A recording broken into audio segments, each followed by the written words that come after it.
Another update, kilig to the bones naman ang mga netizens sa ginawa ni Pao. Kumakalan lang, kahapon ay nagtungo nga itong si Kim Cho kay Dr. Vicky Bilo Medical Group kung saan ay sinurpresa si Kim ng mga staff ni Doktora. Kung mapapansin niyo sa clip video na doon sa pintuan, isang yung guard nila at mayroon pong isang guy na nasa labas pumapalakpak at nakasombrero. Yung tayuan niya talaga na si Paulo Abilino. Ayon sa comment o doon sa isang netizens na something sinundo ni Pao si Kim Cho. Hinatid daw and hatid sundo nga raw si Kim Cho kahapon kay Dr. Vicky Bilo. At nakikita naman sa video na andoon yung isang guy. Ito pa, may isang nagbigay komento na si Paulo Abilino nasa labas, naka-face mask at pumapalakpak. Kasi yung tayo niya, si Paulo talaga at ang dating niya naka-white.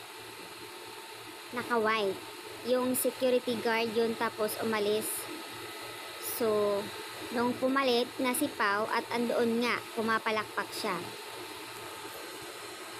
Ang galing talaga ng mga Soko Kim Pao fans. Ang galing nyo talaga. Be strong, Kim Pao. Kailangan lagi kayong magtiwala sa isa't isa. May respeto sa bawat sa inyo. Laging matibay ang inyong pundasyon bilang samahan. Kung ano man ang problema or mga batiko sa inyo, huwag lang pansinin. At ito, sabi dito sa isa, opo, siya nga po yun kasi sinundo si Chinita Princess. Kasi nga ayaw niya na mag-isa lang si Kiming umuwi. So, ayun pala. Galing sa kay Doktora Vicky Bilo, and then pagkagabi, diretso sila dinner with Miss Garlic. So, nauna muna kay Doktora, and then pagkagabi, nag-dinner sila. So, kaya pala magkasama sila ng araw na iyon. Ang galing naman talaga. Opo, si Paulo nga po yun. Sabi sa comment, si Paulo nga po yun. Ayaw lang pumasok kasi nga sinundo niya si Kimi. That's the genuine love. Real na real talaga ang pagmamahala nila. Wala nang makakatalo pa sa kanila. Hatid sundo, bantay talaga ni Pao si Kim. Kahit sa showtime, hinahatid si Kim.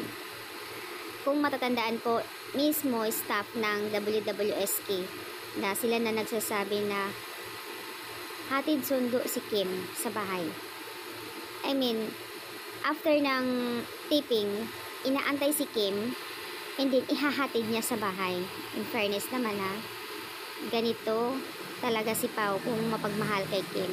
Sobrang malala, napaka-sweet nga raw nila. Marami nakapansin kay Paulo ngayon at naispata ng mga netizens na talagang totoo ang nangyayari. Hatid sundo niya si Kim. Yung mga ganyang galawan na hatid sundo, di na kailangan na ipaliwanag pa ng mga tao o sila magpaliwanag. Ika nga what you see is what you get na lang. Yung paghahatid sundo, syempre, gets nyo na yun. Anong ibig sabihin noon? Kaya, obvious na obvious talaga.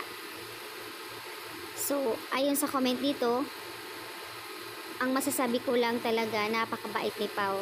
Sobrang caring, mapagmahal niya kay Kim. Pagkatapos ng 8 showtime, diretso siya kay Dr. Bilo and confirm talaga na si Paulo. So, ayun, galing 8 showtime, diretso kay Dr. Vicky Bilo, and then pagkagabi, nag-dinner. Wow! Kaya pala, Kimi, araw ang tawagan, mahal ang tawagan nila. Ang galing, ano?